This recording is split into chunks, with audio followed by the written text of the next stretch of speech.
자, 이번 시간에는 CMOS 회로를 구성하고 있는 중심 소자에 대한 고장 점검 및 양분 판별을 어떻게 할 것이냐에 대해서 알아보는 시간을 갖도록 하겠습니다. 자, 우리가 이제 그 컴퓨터 메인보드나 아니면 전자기기 메인보드에서는 굉장히 중요하게 중심으로 이루어지는 게 뭐냐면, 보통 이제 우리가 두 가지로 구분할 수가 있는데, 하나는 RLC라는 수동 소자, 즉 R 저항, C 컨덴서, L 인덕터, 이렇게 해서 이걸 수동 소자라고 얘기하고, 그 외의 것을 우리가 능동 소자, 즉 IC 같은 걸 능동 소자라고 하는데, 이 수동 소자는 RLC는 약방의 감초처럼 회로에 어디든 들어가지 않는 것이 없습니다. 그러면서도 많은 문제를 일으키는 하나의 그 소자 중에 또 하나죠, 이런 것들이.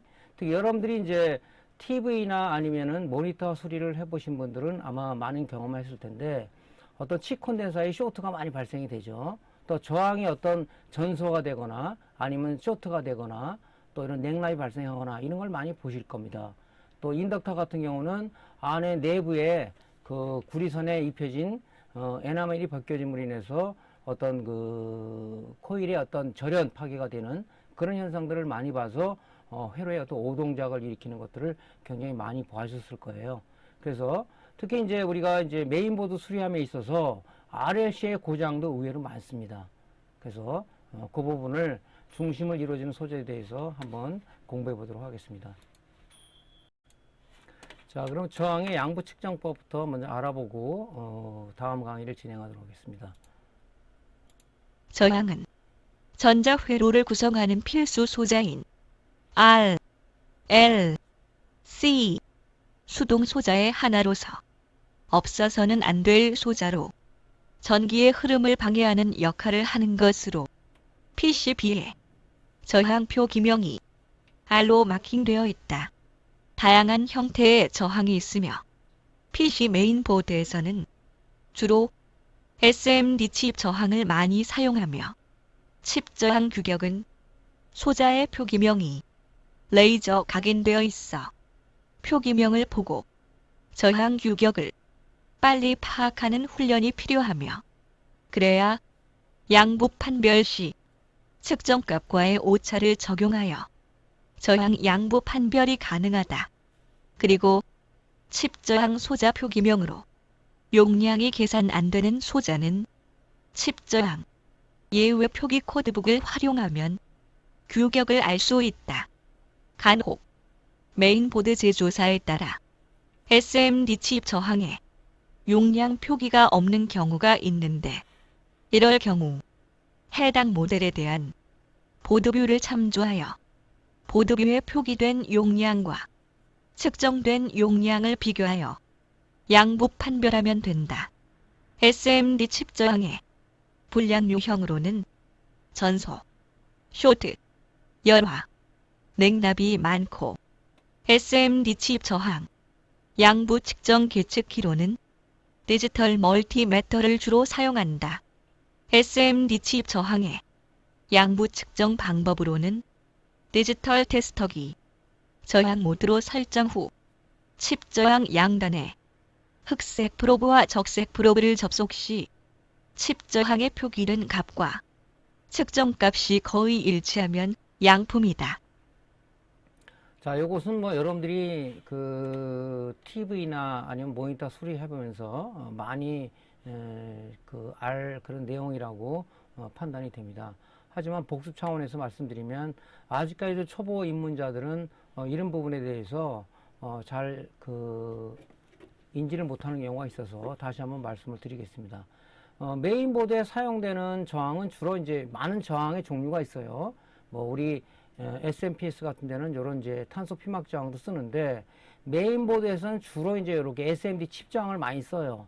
칩 저항도 우리가 두 가지 형태를 쓰는데, 하나는 뭐 이런 단독으로 되어 있는 이런 그 우리가 칩 저항을 쓰고, 또 여러 개를 하나로 통합한 어레이 저항 또 네트워크 저항이라고 하는데, 이런 건 34모음짜리를 4개를 하나의 그 패키징화가 해가지고 이런 역할을 하도록 하는 그런 어레이 저항을 많이 또 씁니다. 그래서 여러분들이 이제 일단은 제일 중요한 것은 칩 저항의 표기명을 여러분들이 보고 빨리 읽는 연습을 해야 된다는 얘기죠. 우리가 이 색기저항을 봤을 때 색기저항 값을 알아서 여러분들이 이제 이게 문제가 됐을 때는 같은 용량을 써야 되는데 이거 읽지 못한다면 못 적어 하겠죠. 간혹 우리가 SMPS 파트 쪽에 그 교육을 할 때 보면 그 우리가 스위칭부에 있는 그 FET와 그 PWM을 통해서 스위칭을 하는 단계에서 소스에 붙어 있는 소스 저항, 즉 전류의 모니터를 하는 그런 소스 저항이 있어요. 그건 1오hm 미만짜리, 그죠? 4W짜리 쓰는데 그걸 읽지 못해서 이거 몇 ohm짜리냐고 질문하시는 분들 제가 많이 봤습니다. 그건 뭐냐면 이 색대 저항을 읽을 줄 몰라서 그러거든요. 얘 칩저항도 마찬가지입니다. 이것도 빨리빨리 읽어야 되거든요. 예를 들어서 여기 자리수가 보통 이렇게 세 자리 또는 네 자리가 되어 있는데 이 부분이 첫째 자리수, 요번에 둘째 자리수, 요것이 우리가 승수라고 보면 돼요. 그러니까 요거는 104 뭡니까? 10에다가 10의 3승이니까 0이 3개가 붙는 거죠. 이렇게. 그럼 뭡니까? 1시 100점만 10,000ohm이라고 이렇게 읽지 않고 1kg는 1000ohm이니까 요걸 날려버리고 요걸 10kΩohm이라고 보통 요렇게 우리가 읽습니다. 자, 여기서 1004다 그러면 뭡니까? 요게 첫째 자리수, 둘째, 셋째, 셋째 자리수, 이게 승수죠. 그러니까 1에다가 0 2개 붙고, 그 다음에 요게 뭡니까? 요게 4가 승수죠. 0이 4개가 붙는다고 얘기를 하는 거죠. 그래서 1시, 100, 1000만, 10만, 100만 ohm이라고 읽지 않고 1kg는 1000ohm이니까 요거를 메가로 고치면 1메가ohm이다 이렇게 우리가 읽는 거죠. 요거는 뭡니까? 요거는 10에 이게 승수라고 그랬죠. 10의 1승은 뭡니까? 10의 1승은. 그리고 이거 붙여서 읽으면은 이게 100ohm이라는 얘기죠. 근데 여기서 주의해야 될 점이 뭐냐면은 이렇게 가운데 R이 들어가 있는 것들이 있어요. R이. 요 R은 그냥 소수점이라 해서 이렇게 점을 읽으면 돼. 점을 읽으면 됩니다. 그러면 이게 뭡니까? 5.65ohm이라고 이렇게 읽을 수가 있겠죠. 그 다음에 760이다 이렇게 나오는 거는 요거는 뭡니까? 10의 0승은 1이죠. 10의 0승은 1이니까 76 곱하기 1하면 결국 76ohm이 된다. 765ohm이라고 읽는 사람들이 많아요. 근데 요거는 요렇게 요 값을 계산하는 공식을 여러분들 알 수 있다면 이게 76ohm이라고 나오겠죠. 그래서 여기 표기된 값을 빨리빨리 읽어서 우리가 고장난 저항을 측정했을 때 여기 표기된 값과 여기 측정된 값을 비교해서 거의 일치하면 되는데 약간 미달되거나 약간 높은 것은 우리가 저항에 오차가 있기 때문에 그런 부분은 감안하셔야 될 겁니다. 근데 너무 터무니없게 나온다 그러면 그거는 이제 진행성 불량으로 우리가 교체를 하시는 게 좋겠죠. 그래서 이렇게 하시면 되고요. 간혹 이 지금 이 표기명이 읽을 수 없는 것들이 있어요. 예를 들어서 뭐 01X다, 03X다 이런 것은 우리가 어떻게 이걸 이 X를 곱수라고 표시할 수 없잖아요. 근데 이 저항을 왜 이렇게 이 한계를 넘어가서 이렇게 해놨는지 모르겠지만 이런 것들은 우리가 계산할 수가 없습니다. 그래서 SMD 코드북에 저항 예 포기사항을 보고 우리가 판단해야 된다. 01X는 뭡니까? 이걸 SMD 코드북을 찾아보면 이게 15ohm짜리 저항이에요. 그래서 여기서 04A다 그러면 뭡니까? 얘는 107ohm이라는 터무니없는 값이 나오죠. 그래서 우리가 읽을 수 없는 값들, 이건 다 읽을 수 있는 값이죠. 43R0이다 그러면 뭐예요? 43.0이니까 43ohm이라고 읽으면 되겠죠. 이런 것들은.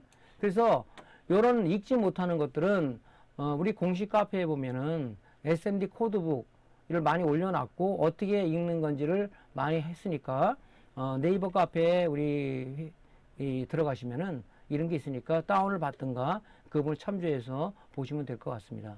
어쨌든 간에 제일 중요한 것은 전자기기 혈에서 RLC 수동소자는 어마어마하게 많이 쓰고 있고 많은 문제를 일으키기 때문에 여러분들이 빨리빨리 읽는 이런 연습을 미리 해둬야 된다. 색대장을 언제나 색대표를 보고 여러분들이 계산해서 읽을 겁니까? 바로바로 답이 나와야 되겠죠? 이런 것도 바로바로 답이 나와야 되겠죠? 그래야지 이제 우리가 읽을 수가 있다는 거죠. 그런데 요즘 나오는 메인보드는 아예 이런 표기명이 없는 칩 저항도 많아요. 칩 콘덴서처럼. 그래서 여기 지금 하나 예시를 들어놨는데 지금 이 메인보드는 이 저항들이 있는데 이 표기명이 R로 돼 있어요. R로 돼 있는 건 저항이죠. R로 돼 있는 건 R로 표기가 돼 있어요. 이게 반드시 여러분들이 이 저항, 요런 저항이, 칩 저항들이 칩 인덕터, 칩 코일하고 비슷하게 거의 생겼어요. 그럴 때 항상 이 표기명을 봐야 된단 말이죠. 인덕터는 코일은 뭡니까? L로 돼 있죠. 그래서 반드시 구분해서 우리가 봐야 된다는 것을 명심하셔야 되고, 요즘 나오는 메인보드는 아예 표기명이 없어요. 왜 이렇게 무성의하게 해놨나, 난 이유가 알 수 없는 게, 레이저 마킹을 안 하게 되면은 단가가 또 절감돼서 이런 걸 다량으로 구입을 해서 써서 그런지 몰라도 이 표기가 안 돼 있습니다. 이거 어떻게 찾으실 거예요? 보통 우리가 이제 나름대로 융통성을 부려서 한다 그러면은 요 근처에 있는 저항, 요거 비슷한 게 아니냐, 얘를 측정해 가지고 교체하는 경우가 있는데, 그렇지 않을 경우도 굉장히 많습니다. 위험한 생각이죠. 네. 그래서 항상 제가 하는 말이 뭐냐면은, 우리가 지금 사용하는 이런 전자기기의 어떤 이런 것들은 설계자의 의도를 무시해서는 안 된다고 말씀드립니다. 설계자가 필요했기 때문에 그 저항치를 쓴 거고, 필요했기 때문에 그 칩 콘덴서 용량을 정정 용량 값을 쓴 거예요. 단지 우리가 설계할 때 플러스 알파의 어떤 치를 두고 조금 올릴 수는 있겠는데, 그걸 우리가 터무니없이 낮춘다든가 터무니없이 높은 값을 써가지고 회로의 오동작을 갖고 온다면 그건 우리 설계자의 의도를 무시한 것이다. 저는 이렇게 판단을 하거든요. 우리는 설계자가 아니라 수리자이기 때문에 설계자가 설계해 놓은, 물론 어떤 설계자가 설계 미수리에서 어떤 그 잘못된 것도 있겠지만은 아마 대부분이 다 나름대로 테스팅을 거쳐서 나온 거기 때문에 완벽하다고 볼 수가 있는 거죠. 그래서 여기 지금 이렇게 표시가 안 돼 있어요. 참 이게 깝깝하죠, 이런 것들. 이거 갖고 어떻게 행하는가. 그래서 우리가 이제 전번에도 계속 말씀드리지만은 이 보드뷰라는 걸 여러분들이 보드뷰 파일을 구하셔가지고 회로도 구해서 보실 분은 보시지만은 보기가 굉장히 어렵다는 거죠. 그래서 보드뷰 파일을 예를 들어서 이 모델에 대한 메인보드의 모델에 대한 보드뷰를 구해서 보면은 이 회로를 뚝 찾아가서 여기 지금 여기 있는 저항이 요거죠. 요 저항인데 요걸 딱 여기다가 마우스 커서를 대면 딱 나오죠. 저항이랑 나오죠. 18.25옴에 16분의 1W짜리 저항이라고 딱 나옵니다. 이게. 그래서 우리가 얘를 지금 양부 측정을 해보면은 18.4옴이라고 나오죠. 거의 근사지 값을 나와요. 이게 좀 똑같지 않은 것은 테스터계의 정밀도와 그죠? 또 하나는 이 저항의 오차값에 의해서 나올 수가 있는데, 이런 것을 우리가 정상이라고 봐야죠. 이것이 18옴이 아니라 4옴이 나온다든가 터무니없는 값이 나온다면 얘는 불량이다, 이렇게 판단이 될 수가 있는 겁니다.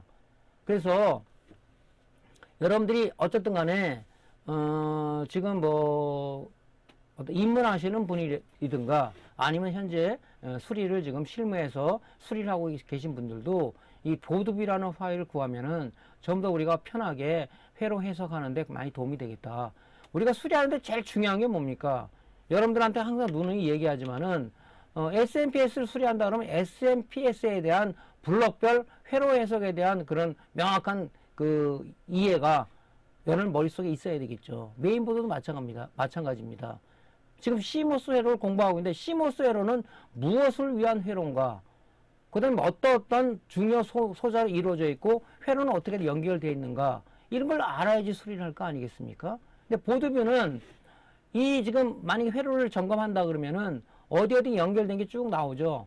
그러니까 따라가기가 좀 편한 부분이 있는데 여러분이 회로들을 갖고 한다면 너무 복잡해가지고 보기가 굉장히 어렵다는 그런 단점이 있습니다. 그래서 여러분들이 이렇게 마킹이 안 된 그 어떤 메인보드를 여러분들이 맞이했을 때는 반드시 머릿속에 이 보드뷰로 한번 이 저항이 얼마인지를 점검해야 되겠다. 그래서 여러분 나름대로다가 판단해서 옆에 있는 저항이랑 같은 걸 갖다 이게 같을 거다 해갖고 예상을 해서 갈면 안 된다 하는 말을 드리고 싶은 거죠. 네, 그 부분을 좀 참조하시면 되겠습니다. 하여튼 오늘부터 여러분들이 쉬는 시간에 이런 색비 저항이라든가 이런 칩 저항이라든가 이런 부분들을 빨리 읽는 연습을 해놓는 것이 좋겠다 하는 말씀을 드립니다.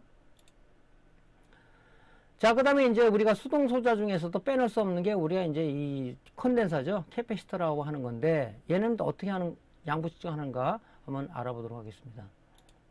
전자회로를 구성하는 필수 소자인 R, L, C 수동 소자의 하나인 콘덴서는 없어서는 안 될 소자로서 콘덴서는 전기를 축적하는 기능을 가지고 있으며 일반적으로는 전기를 축적하는 기능 이외에 직류를 차단하고 교류를 통과시키려는 목적에도 사용되며 PCB의 콘덴서 표기명은 C로 마킹되어 있다. 다양한 형태의 콘덴서가 있으며 PC 메인보드에서는 주로 SMD 칩 콘덴서와 전해 콘덴서를 많이 사용하며 칩 콘덴서를 제외한 콘덴서에는 정전 용량이 표기되어 있으며 칩 콘덴서는 정전 용량이 표기가 되어 있지 않으므로 크기가 정전 용량과 내압을 나타낸다. 칩 콘덴서 불량 교체 시는 스마트 트위저 또는 LCR 매터로 정전 용량을 측정하여 같은 용량 콘덴서로 교체하거나 스마트 트위저 또는 LCR 매터가 없는 경우 버니어 캘리퍼스를 이용하여 사이즈를 측정하여 폐보드에서 같은 사이즈를 추출 사용하면 된다. 콘덴서의 불량 유형으로는 용량 감퇴, 쇼트, 열화, 냉납이 많으며 칩 콘덴서 정전 용량 계측기로는 고가의 멀티테스터기, 고가의 스마트 트위저, 탁상형 LCR 매터를 주로 사용하며 칩 콘덴서 정전 용량 측정을 위해서는 칩 콘덴서는 PCB의 솔더링 상태에서는 다른 회로와 연결되어 있어 정확한 정전 용량 측정이 어려우므로 반드시 탈거하여 측정하여야 한다. LCR 매터를 이용하여 칩 콘덴서의 정전 용량 측정 방법으로는 LCR 매터를 C모드로 전환하고 칩 콘덴서 양단에 LCR 매터 프로브를 접속 시 측정되는 값이 칩 콘덴서의 정전 용량이다. 콘덴서 불량 교체 시는 폐보드에서 불량난 칩 콘덴서 크기와 같은 칩 콘덴서를 탈거하여 LCR 매터로 정전 용량을 측정하여 동일 정전 용량의 칩 콘덴서로 교체하면 된다. 자, 이것이 이제 그 컨덴서의 양부 측정 방법인데요. 특히 메인보드에서는 주로 쓰는 것이 이 두 가지의 형태의 콘덴서를 쓰는데, 하나는 칩 콘덴서, 하나는 이 전해 콘덴서를 씁니다. 전해 콘덴서. 그래서 여러분들이 이제 이 전해 콘덴서 같은 경우는 이 용량 표시가 이렇게 되어 있습니다. 용량 표시가 2200 마이크로페럿의 10볼트라는 이런 어떤 정전 용량 값과 내압, 콘덴서에 걸어주신 최대 전압인 내압이 표시가 되어 있기 때문에 우리가 금방 불량이 났을 때, 예를 들어서 뭐 콘덴서 여러분들 눈으로 유관 검사했을 때 이게 불룩 튀어나온 거, 이런 것들은 우리가 이 터진 거죠. 이게 만약에 이 찢어져 가지고 전에 액이 이렇게 흘러나오는 것도 있지만 불룩해 가지고 우리가 봤을 때 비정상적인 형태를 띠는 것이 있어요. 이걸 우리가 콘덴서가 터졌다 또는 정전 용량 감퇴가 됐다 이렇게 얘기를 하는 거죠.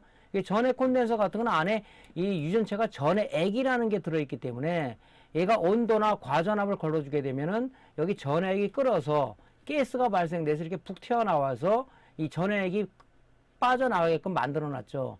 여기 지금 보면 이렇게 뭐 Y자라든가 K자라든가 10자로 이렇게 해놓은 것은 이게 터지면은 전해 액은 독극물이기 때문에 인체에 어떤 유해한 부분이기 때문에 이게 갈라지면서 흐르게 나오는 하나의 안전장치를 이렇게 해놓은 거죠. 근데 여러분들이 이제 콘덴서를 보면 이제 뭐 여러분들이 알루미늄 케인 콘덴서라고 얘기를 많이 이제 일명하는데, 케인 콘덴서라고 안 하고 폴리머 콘덴서 또는 솔리드 콘덴서라고 많이 얘기를 합니다. 정식 명칭은. 얘는 뭡니까?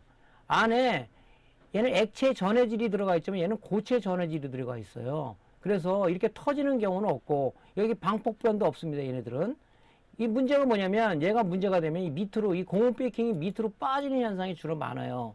그런데 이제 우리 수리 초보자들이 특히 이제 그 메인보드 CPU 전원부 쪽에 보면 주로 이제 이런 것들을 많이 써놨죠. 요즘은 거의 다 고가들은 뭐 폴리머 콘덴서, 얘가 단가가 얘보다 좀 비싸죠, 얘가.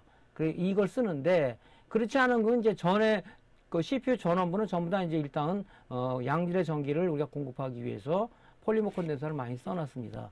근데 이런 것들은 여러분들 늘상 전액 콘덴사 이렇게 터지는 이런 것만 봐왔고 전액이 흘러있는 상태만 보다가 이런 건 깔끔하니까 여러분들이 그냥 지나친단 말이죠. 밑을 봐야 돼. 밑에 밑둥에 이 고무 패킹이 밑으로 빠져 있는지를 봐야 되는데 저도 초보 시절에는 이런 걸 간과했어요. 근데 안 되는 거야. 계속 보니까 밑으로 보니까 이 콘덴사가 기울어져 있더란 말이죠. 보니까 이게 빠져 있어요. 이 밑으로 빠지는 현상을 우리가 이 폴리머 콘덴사 또는 여러분들 말하는 캔 콘덴사는 이런 현상이 많으니까 이런 걸 좀 주의 있게 좀 잘 봐야 된다 그런 얘기죠. 자, 그리고 이제 우리가 정전 용량을 측정하는 것은 지금 아마 입문하시는 분들은 거의 다기능 테스터를 갖고 있을 텐데 다기능 테스터는요 지금 요런 치콘덴사 요런 부분의 용량 측정이 정확하게 되지를 않습니다. 그래서 아직 장비를 구매하시지 않은 분들은 두 가지 장비를 추천해 드릴 수가 있는데 고가의 테스터기에 보면은 우리가 F사, F라는 뭐 어떤 정식 명칭 얘기 안 하겠지만 F사의 어떤 멀티 테스터기 거기에 고가는 이 정전 용량을 측정하는 게 내장이 되어 있어요.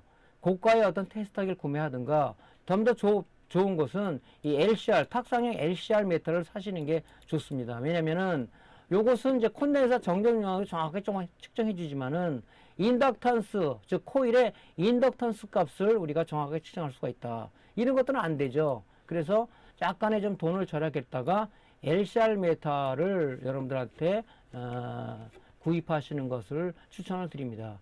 뭐 초기에는 막 테스터 샀다가 다기능 테스터 샀다가 또 다기능 테스터가 신모델이나 또 샀다가 하는 돈 낭비를 하는 경우가 굉장히 의외로 많아요. 저 역시도 마찬가지였었고. 근데 지금은 이제 그러지 않고 장비를 사면은 좀 많이 생각을 해요. 왜냐면 계속 쓸 거니까. 뭐 이거를 업으로 하던 취미로 하던 간에 일단은 돈의 어떤 낭비를 막기 위해서는 조금 절약해서 좋은 장비로 가시는 게 좋겠죠. 정확도를 따져보더라도 탁상용이 비싸기 때문에 비싼 만큼 값을 합니다. 정확한 값을 측정할 수가 있어요. 아까도 얘기했지만은 여러분이 이제 전자기기의 고장난 부분을 수리하기 위해서 갈아야 되는데 정확한 용량을 갈아야 되겠죠. 항상 제가 말씀하시는 게 설계자의 의도를 무시해서는 안 된다. 그래서 그 사람들이 그렇게 해놓은 것은 똑같이 해놓은 것이 원한이라고 저는 봅니다.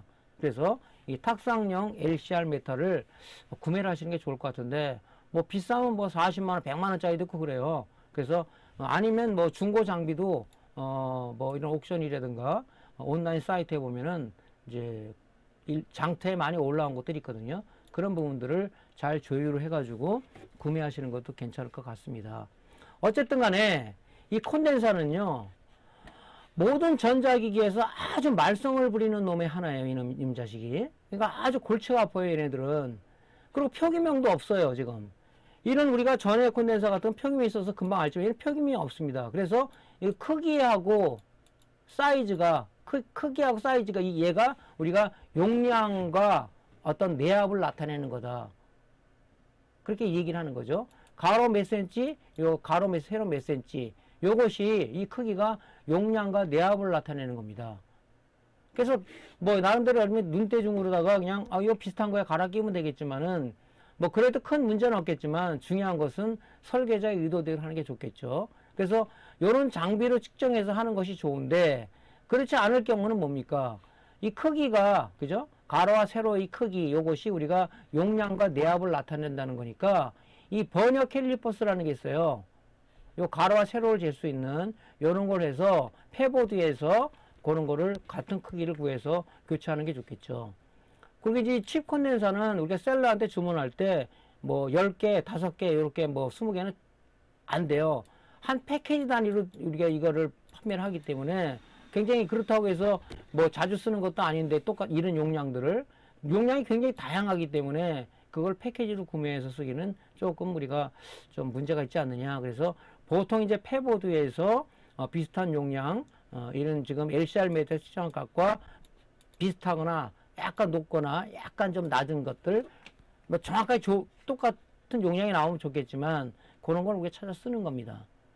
그래서 이 치콘덴사는 아무거나 갈면 안 되겠죠. 또 우리가 특히 이제 초보자들이 많이 그 문제를 일으키는, 즉 우리가 이제 그런 부분이 뭐냐면, 이 치콘덴서하고 치코일하고 아주 비슷하게 생겼어요.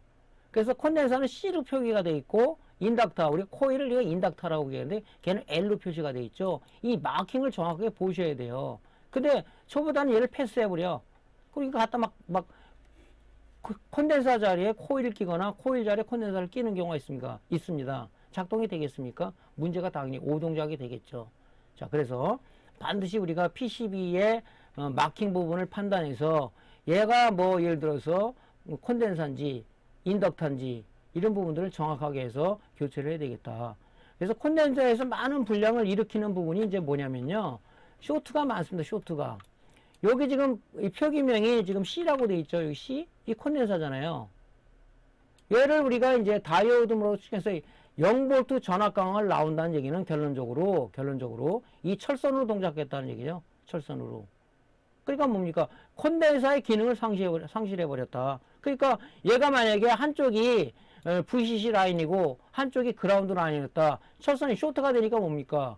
어떤 우리가 이제 모니터를 예를 들려면은 LVDS 케이블에 V전압이 들어가지 않는다든가 아니면은 오동작이 되는 경우가 있죠. 쇼트가 되다 보니까 회로가 쇼트가 된 거예요.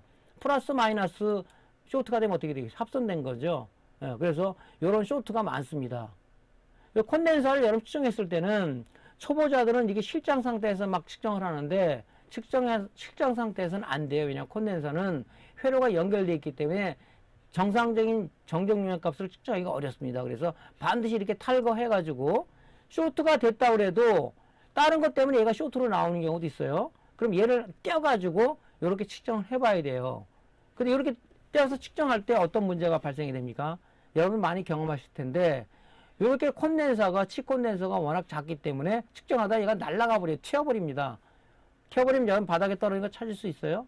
거의 못 찾죠. 너무 조그맣기 때문에. 그 뒤에서 전번에도 한번 요령을 얘기해 줬는데 이렇게 실장 상태에서는 정확한 정정을 측정이 어렵다. 반드시 콘덴서는 전해 콘덴서든 치콘덴서든 반드시 탈거해서 측정을 해야 된다 하는 것을 여러분들이 머릿속에 기억하고 계셔야 됩니다. 자, 그래서 어쨌든 간에 메인보드에서도요 이 치콘덴서 쇼트가 의외로 많이 있습니다. 그래서 회로가 정상 동작 안 되는 경우가 많이 있죠. 자, 지금부터 이제 우리가 어쨌든 간에 이런 LCR 메타 또는 고가의 테스터기가 없다 하면은 여러분들이 어떻게 한다?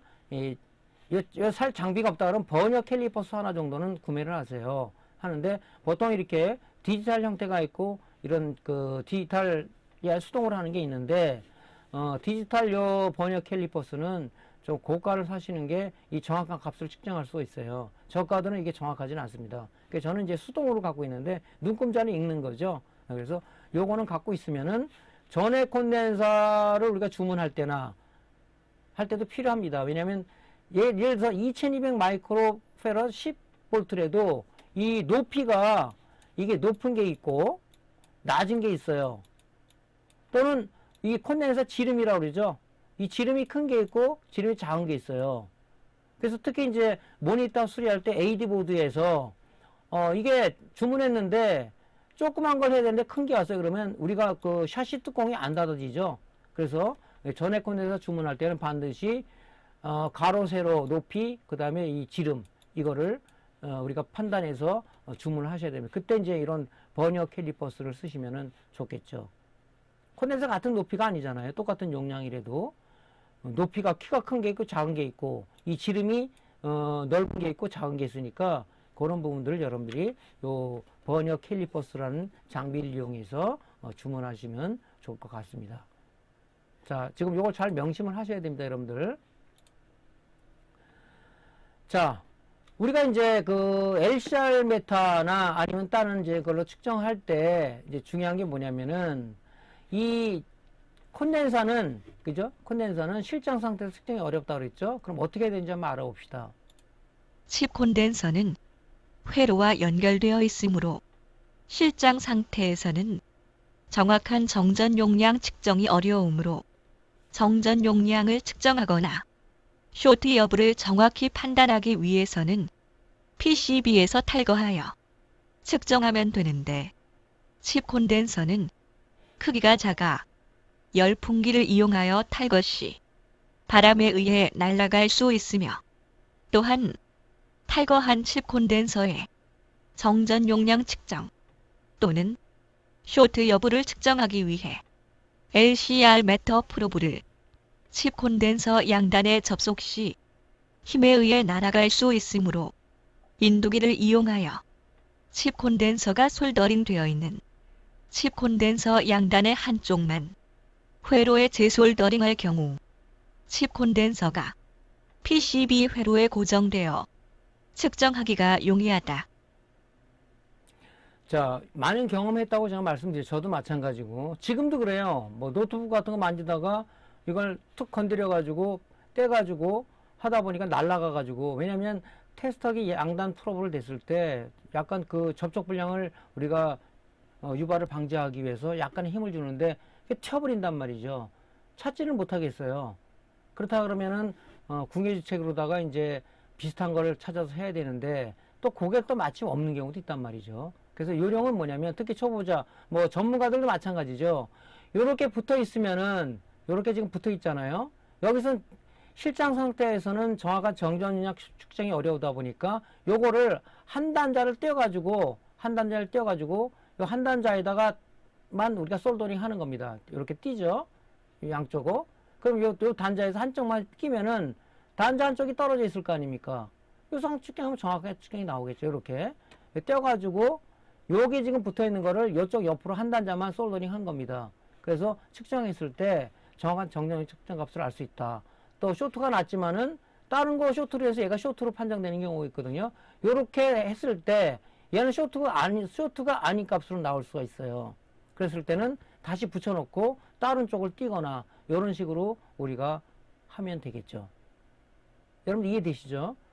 지금도 제가 이게 습관화가 안 돼가지고 나도 모르게 그냥 열풍기를 떼어가지고 작업다 해놓고 날아가는 경우를 하는데 이것도 습관화가 좀 돼야 돼요. 그렇지 않으면 이게 안 되더라고 저도. 여러분들도 수리 입문하시는 분들은 아예 처음부터 좋은 습관을 좀 들이시는 게 좋을 것 같습니다. 이렇게 그러면은 요 하나 때문에 우리가 스트레스를 받지 않잖아요. 이게 날아가고 찾으면 또 패보드에서 또 찾아야지 또 굉장히 힘들잖아요. 그러니까 이런 부분들을 여러분들이 조금 염두해 주시고 하시면 좋을 것 같습니다.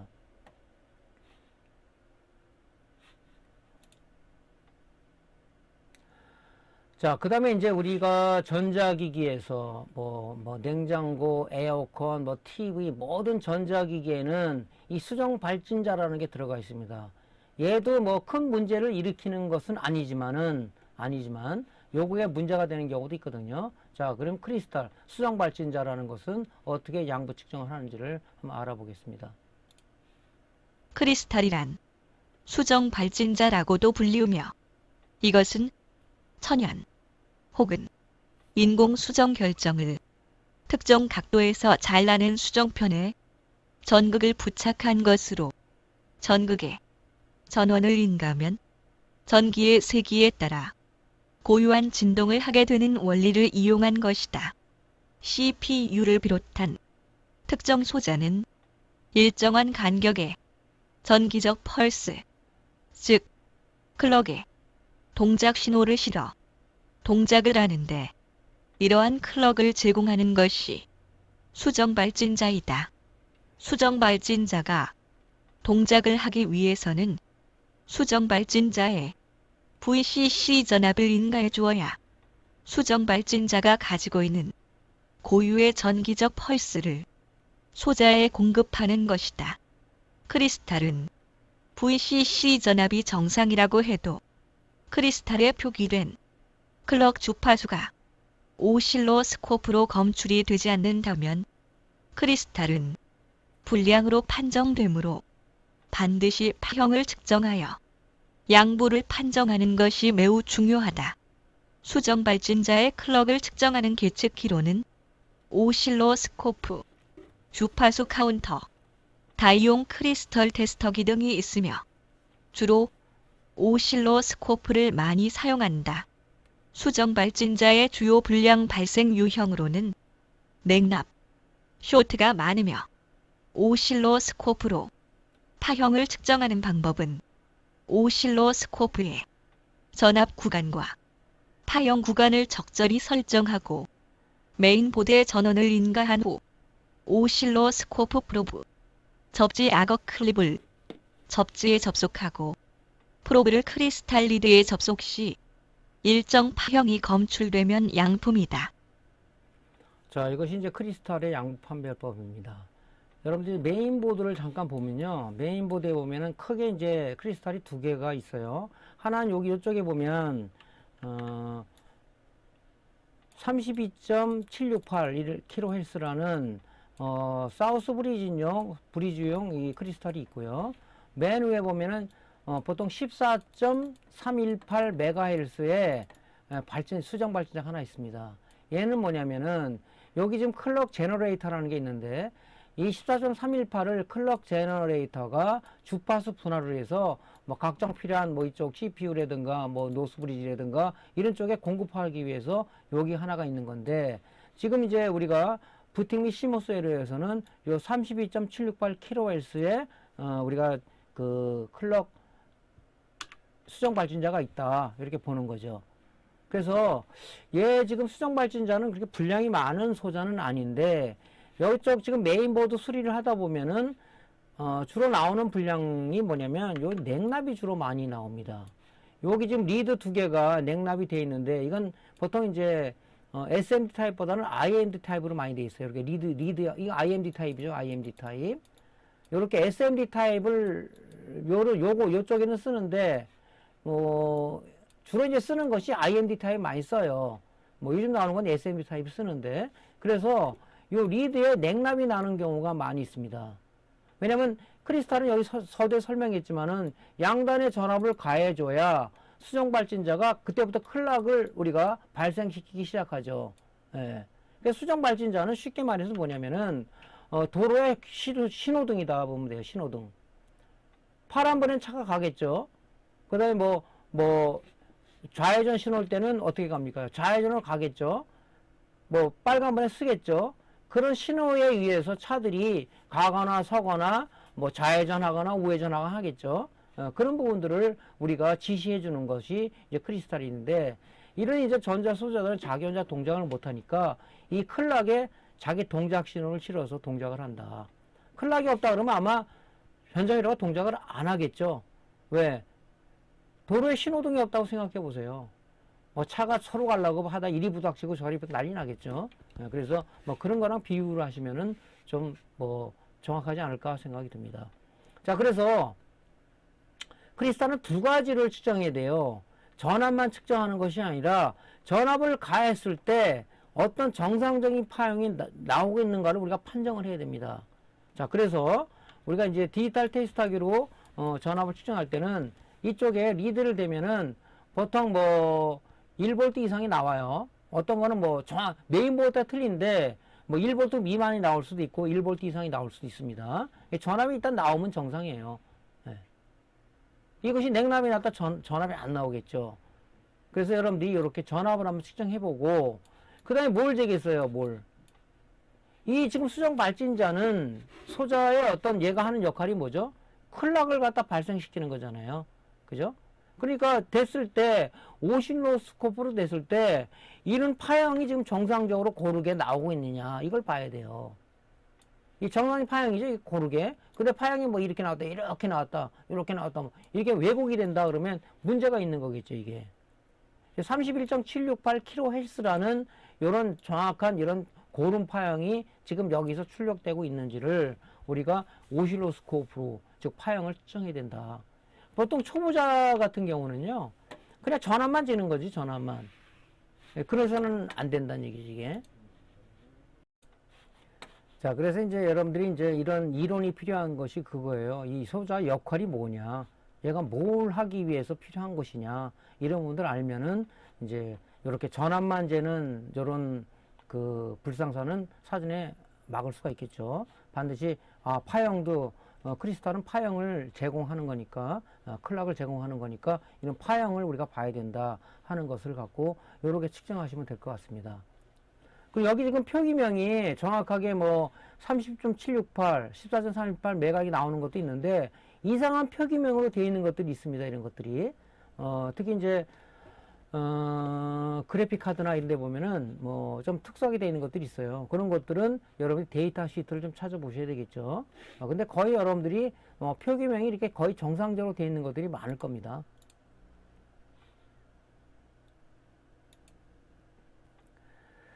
자, 우리 이제 초보자들이 제일 회로 점검할 때 어려운 게 이 소자가 지금 예를 들어서 CMOS 회로라고 가정짓시다.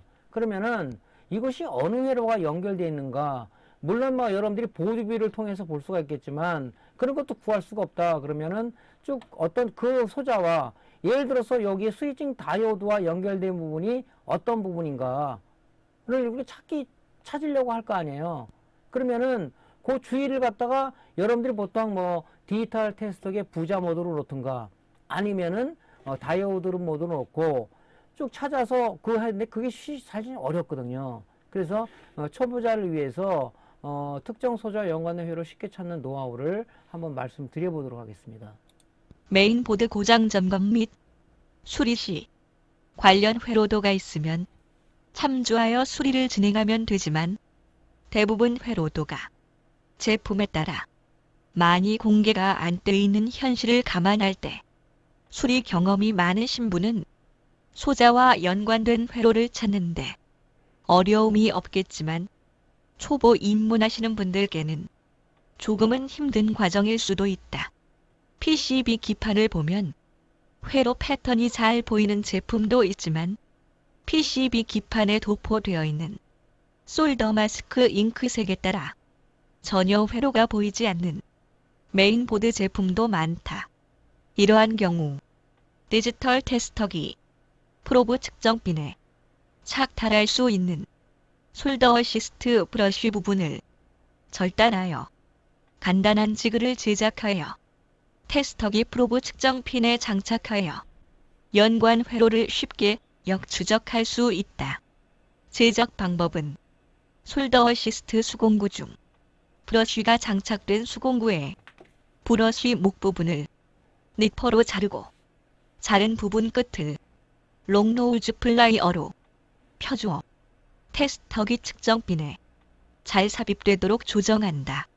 예를 들어 메인보드, 사우스 브릿지 전원 공급 라인을 찾는 방법은 메인보드에 전원이 인가되지 않은 상태에서 디지털 테스터기, 다이오드 모드로 설정하고 흑색 프로브에 브러쉬를 장착하고 적색 프로브를 스위칭 다이오드, 캐소드 단자에 접속 후 흑색 프로브를 사우스 브릿지 칩 주변 회로에 훑어내리듯 지나갈 때 테스터기에 부저음이 울리는 지점이 스위칭 다이오드와 연결된 소자이다.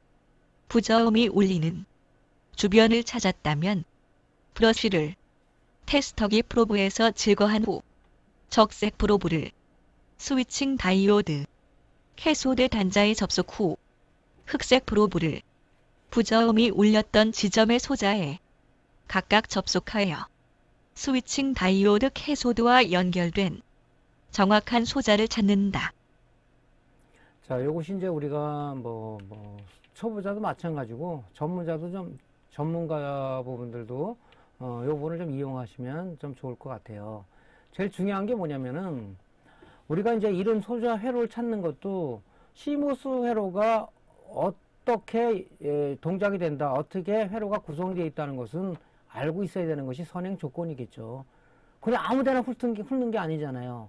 그래서 제일 중요한 것이 먼저 시모스 회로를 내가 점검한다 그러면 시모스에 대한 회로 해석이 머릿속에 정확하게 들어있어야 된다. 그런 전제 조건 하에서 이런 어떤 도구를 써야 된다는 것을 말씀드립니다. 자, 예를 들어서 여러분들이 이제 옛날에 이제 솔더 어시스트라는 이런 공구를 많이 갖고 있었어요. 메인보드 수리하는 사람 특히 많이 갖고 있었는데, 예를 들어서 IMD 타입의 어떤 그 메인보드에서 홀이 막혔다 그러면은 뭐 손 드릴도 있지만은 손 드릴 뚫었는데도 이 홀이 나름대로 그 막 좀 어느 정도 뚫리지 않는다 그러면은 요런 이제 송곳 같은 난로다가 좀 넓히는 용도, 또는 어떤 IC를 드러낼 때 좀 쉽게 드러나기 위해서 이런 갈고리 같은 걸 쓴다든가 이런 것을 이제 세트로 갖고 있었는데 지금도 이제 갖고 계시면 많을 거예요. 그래서 우리가 테스터기를 갖고 이런 걸 찾을 때는 여기 지금 요 프로브 하나하고 적색 프로브 핀 하나하고 흑색 프로브 핀 하나하고 하나하나 찾아나가기가 어렵다는 얘기죠. 그래서 요런 브러쉬 부분을 여기 잘라서 요 앞에 꼈을 때는 이 측정할 수 있는 범위, 이 공간들이 넓어지지 않습니까? 하나의 빗자루 형태로 된 거죠. 쑥 훑어나가기가 좋죠. 이걸 안 꼈을 때는 소자 하나하나를 우리 측정해야 되겠지만은 요랬을 때는 상당히 용이하게 되겠죠. 자, 그래서 여기서 보면요. 지금 우리가 그 시모스 회로의 전원 공급은 두 가지가 있다고 그랬죠. 하나는 레귤레이터로부터 오는 전원과 시모스 CR203이 배터리에 오르는 전원이 있는데 얘는 어디를 거친다고 그랬죠? 여기 보시면 이게 베이직 회로를 여러분 머릿속에 기억하라고 얘기했습니다. 항상 이 스위칭 다이오드를 거치는데 스위칭 다이오드는 듀얼로 되어 있죠. 다이오드가 두 개가 들어가 있는 겁니다. 한쪽은 레귤레이터 전원을 받고 한쪽은 우리가 CR203의 배터리 전원을 받는 겁니다. 받아서 결과적으로 어떻게 하냐? 다이오드는 에노드에서 캐소드니까 3번 캐소드 단자 나가는 겁니다. 그죠? 이 나가는 출력 전원이 지금 요것이 사우스 브리지 쪽으로 들어간다고 그랬는데 이게 어디 쪽으로 연결되는 거야? 그랬을 때는 여기 캐소드, 요 캐소드에 지금 뭐 적색 프로브를 대고 흑색 프로브에 대한 우리가 이 브러쉬를 꼈지 않습니까? 그래서 요 사우스 브리지 주변, 이쪽 주변을 통해 들어갈 거란 말입니다. 그러니까 위를 긁든가 밑을 긁어서 이 부자음이 삥 나면서 0V 전압 강화를 일으킬 수가 있겠죠. 그럼 얘하고 연결된 부분이라는 얘기죠. 이렇게 빗자루 같은 식으로 브러쉬니까 넓은 범위를 훑어 내려갈 때 삐 소리가 나는 부분이 우리가 이쪽 여기 지금 전원공 레귤레이터로 공급받던가 CR203의 배터리 전원을 받던가 이 나온 이 전원이 이 출력 캐소드 단자에서 연결됐다는 얘기죠. 그 부분이 이제 우리가 봤을 때는 연결된 지점이다. 그러면 이제 정밀 측정을 위해서는 이제 브러쉬를 제거해야 되겠죠. 그리고 이제 요거를 여기 적색 프로브를 스위칭 다이오드 캐소에 되고 흑색 프로브를 이걸 브러쉬를 뺀 상황에서 하나하나 측정해 가오면 걔가 얘하고 연결된 거라는 것을 알 수가 있는 거죠. 이렇게 이해가 되시죠, 여러분들? 그래서 제일 중요한 것은 뭐냐? 회로를 먼저 우리가 회로 해석이 정확하게 되어야 돼 있고 요 베이직 회로는 여러분들이 꼭 머릿속에 넣고 있어야 된다. 이것이 시모스 부팅 회로야 기본적인 회로입니다. 이게 다 지금 모든 메인보드들이요 요런 구조를 가지고 있어요. 요런 구조를. 그러니까 요걸 이해를 하셔야 뭐 이런 것도 사용할 수가 있겠죠.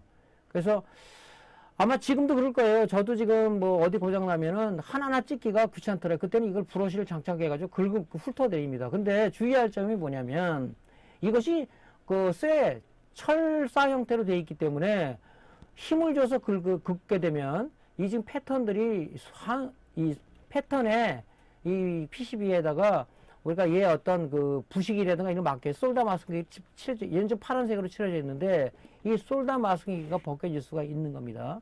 그러면 안 되니까 너무 세게 긁지 말고 손에 어떤 힘을 좀 뺀 상황에서 부드럽게 훑어 내리듯이 해야지 힘을 왕창 준 상황에서 하면 이 솔다 마스킹기가 깎일 수가 있다.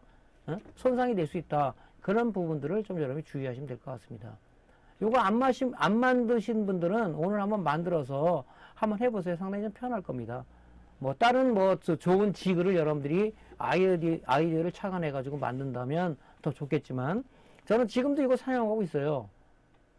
또 요것이 지금 뭐 공간을 더 넓힌다 그러면 여기 지금 브러쉬 쪽에 보면 이 핀들이 옆으로 이렇게 좀 요게 지금 이렇게 아물어져 있는데 요걸 이렇게 벌리세요. 이렇게 좀 밀려서 그러면 더 넓은 범위를 측정할 수가 있겠죠. 그래서 상당히 뭐 별거 아닌 것 같지만은 상당히 유용한 우리가 지그 중에 하나라고 볼 수가 있는 거죠. 이런 것들은. 예.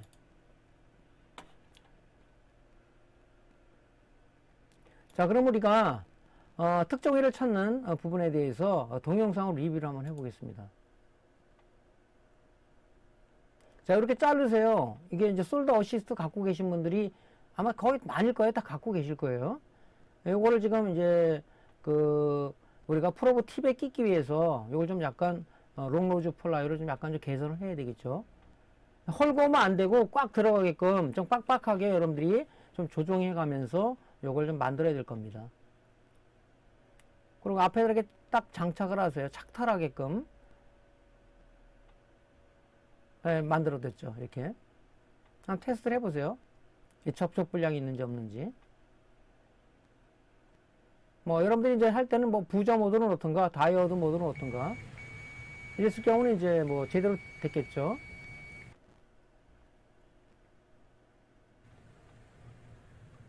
자, 조금 전에 봤더니 이제 요거는 뭐냐면, 우리가, CMOS에 공급된 전원, CMOS 다이오드 쪽에 캐소드로 나와서 어떤 이 사우스 브리지 쪽으로 공급된다 그러니까 거기는 이제 훑어보는 거죠.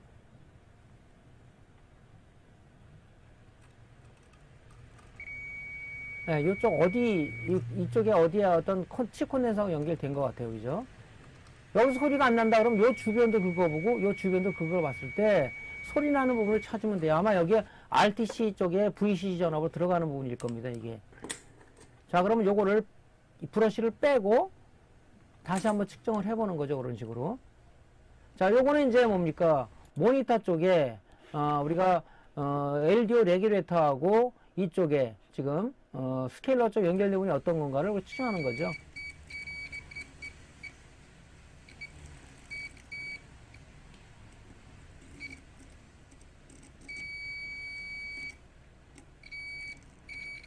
뭐, 이런 것은 지금 뭐, 모니터나 이런 것들은 회로가 좀 조금해서 뭐 큰 문제는 아닌데, 이제 메인보드나 이게 전자기 기판이 큰 것들은 우리가 찾을 때는 사용하면 좀 좋습니다.